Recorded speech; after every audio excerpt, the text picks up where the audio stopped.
దీనికి కారణము మహిళలకు శక్తి తెలివితేటలో తక్కువని భావించేవారు. దానితో పాటు మహిళను 10-11 సంవత్సరములు దాటిన వెంటనే పెళ్లి చేసి ఇంటి పనులకు పరిమితం చేసేవారు. మహిళను సంతాన లక్ష్మిగానే చూసేవారు. మహిళలు పురిటి నొప్పులతోనూ వ్యాధులతోనూ తక్కువ కాలంలోనే ఎక్కువ మంది చనిపోయేవారు.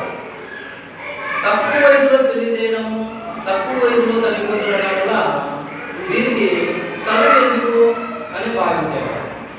నేటి కాలంలో టెక్నాలజీ పెరిగిపోవడం వల్ల, హాస్పిటల్స్ అధికంగా ఉండడం వల్ల, ఒకరిద్దరి కంటే సంతానాన్ని తల్లిదండ్రులు కోల్పోకపోవడం వల్ల మహిళలు ఎక్కువ కాలం జీవిస్తున్నారు. కాబట్టి ఈ కాలంలో మహిళలకు చదువు అవసరం ఉంటుంది. ప్రభుత్వ పాఠశాలకు వచ్చే పిల్లల్లో బాలికలే అధిక శాతం.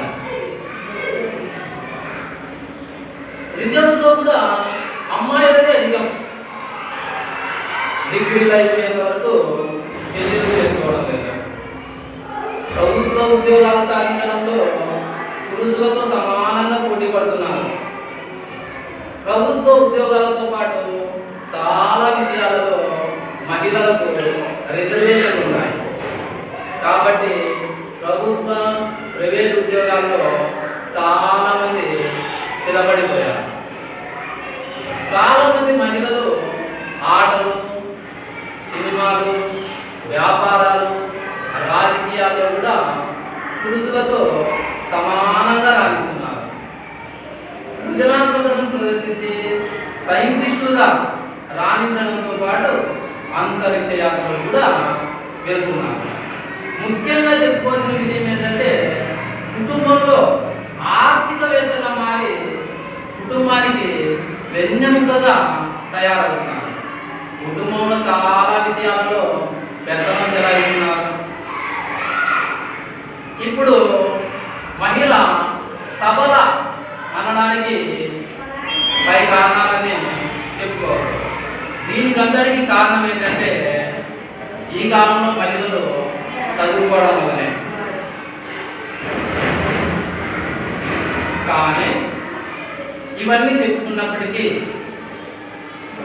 ప్రభుత్వ ప్రైవేట్ పాఠశాలల్లో బాలికలు బాలులతో సమానముగా చేరుతున్నప్పటికీ పై క్లాసులకు వెళ్ళేటప్పటికల్లా బాలికల శాతం తగ్గిపోతున్నది.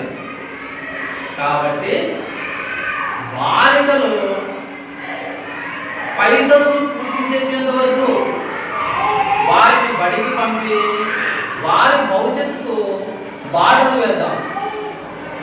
కుటుంబాన్ని స్వర్ణమయం చేసుకున్నారు. మనకు సమాజంలో మదర్ తెరెసా లాంటి సంఘసేవకులు, సరోజినీబాయి, దుర్గాబాయి దేశముఖ్ లాంటి రాజకీయ నాయకులు, వీళ్ళందరూ వారి రంగాల్లో రాణించినారంటే వాళ్ళు చదువుకోవడం వల్లనే. ఆటల్లో కూడా సానియా మిర్జా, కోనేరమ్మి, సింధు ఇట్లా వాళ్ళంతా ఆటల్లో రాణించినారంటే వాళ్ళ తల్లిదండ్రులు ప్రోత్సహించారు. కాబట్టి మీరు కూడా మీ అమ్మాయిలను వాళ్ళ పై చదువు అయిపోయేంత వరకు వాళ్ళని చదివించి వారి రంగాల్లో వారు స్థిరపడేలా చేస్తారని ఆశిస్తున్నాను.